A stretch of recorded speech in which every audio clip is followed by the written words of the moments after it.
उत्तर प्रदेश की कैसरगंज लोकसभा सीट पर बृजभूषण शरण सिंह के बेटे करण सिंह ने शुक्रवार को अपना नामांकन कर दिया। इस सीट पर प्रत्याशी का फैसला बीजेपी के लिए उतना ही पेचीदा रहा जितना कांग्रेस के लिए अमेठी और रायबरेली का फैसला। करण सिंह ने नामांकन के बाद कहा कि ये उनकी जिंदगी के सबसे बड़े पलों में से एक है।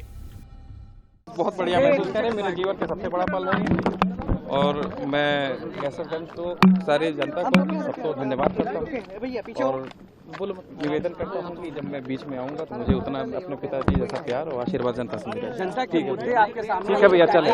कैसरगंज लोकसभा सीट पर फैसला लेना बीजेपी के लिए आसान नहीं था। बृजभूषण शरण सिंह लंबे समय से महिला पहलवानों द्वारा लगाए यौन शोषण के आरोपों से जूझ रहे थे, जिसके बाद उनका टिकट कटना काफी हद तक तय माना जा रहा था। बीजेपी को उन्हें टिकट देना इसलिए भी मुश्किल था कि दक्षिण में जेडीएस के रेवन्ना मामले में पार्टी पहले से विपक्ष के निशाने पर है। अब बृजभूषण का टिकट तो कटा, लेकिन रहा उनके घर में ही। इससे पहले उनके बड़े बेटे प्रतीक भूषण और पत्नी केतकी सिंह का नाम भी सामने आया था, लेकिन बृजभूषण खुद को ही टिकट देने पर अड़े हुए थे। हालांकि लंबी समझाइश के बाद उन्होंने पार्टी हाईकमान की बात मान ली और अपने छोटे बेटे करण सिंह को कैसरगंज से उम्मीदवार बनवा लिया। बीजेपी के लिए राजपूत समाज की नाराजगी की खबरों के बाद इस राजपूत परिवार की अनदेखी करना आसान नहीं था। बृजभूषण सिंह ने कैसरगंज से बेटे को टिकट मिलने पर संतोष जताया और कहा कि पार्टी के फैसले का वो स्वागत करते हैं।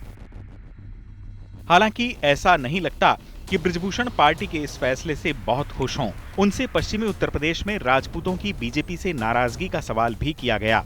रिएक्शन आप खुद देख लीजिए। अभी पश्चिमी उत्तर प्रदेश से लेकर चारों तरफ देखा गया कि ठाकुर नाराज हैं, राजपूत नाराज हैं। आपको लगता है ऐसा कुछ है? इस पर कुछ नहीं बोले। अभी पश्चिमी उत्तर प्रदेश से लेकर चारों तरफ देखा गया कि ठाकुर नाराज हैं, राजपूत नाराज हैं। आपको लगता है ऐसा कुछ है? इस पर कुछ नहीं बोले। कैसरगंज से बृजभूषण सिंह के बेटे करण सिंह की उम्मीदवारी के साथ ही इस सीट पर लड़ाई बेहद दिलचस्प हो गई है। कैसरगंज सीट पर बृजभूषण का प्रभाव माना जाता है। वो यहां से लगातार 3 बार सांसद रह चुके हैं। पहली बार 2009 में समाजवादी पार्टी के टिकट पर बृजभूषण ने जीत हासिल की थी।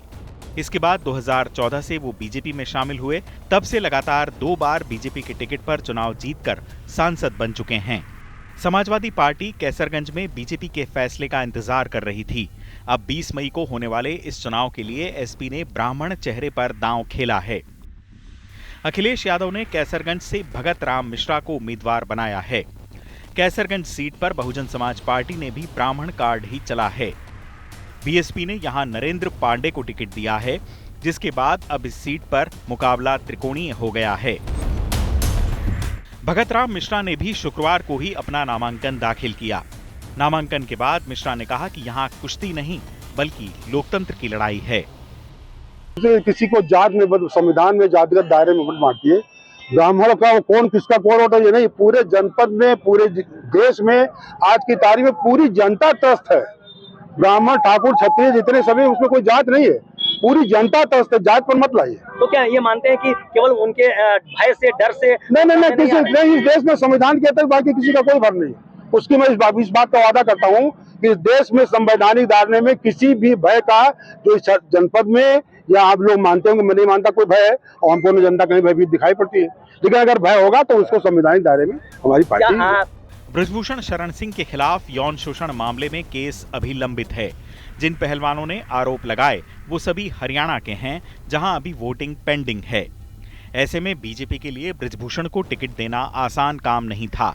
पार्टी ने इस बाहुबली सांसद के परिवार को इसलिए भी साधे रखा है ताकि क्षत्रिय वोटर्स की नाराजगी की आशंका न रहे। चुनाव आज तक।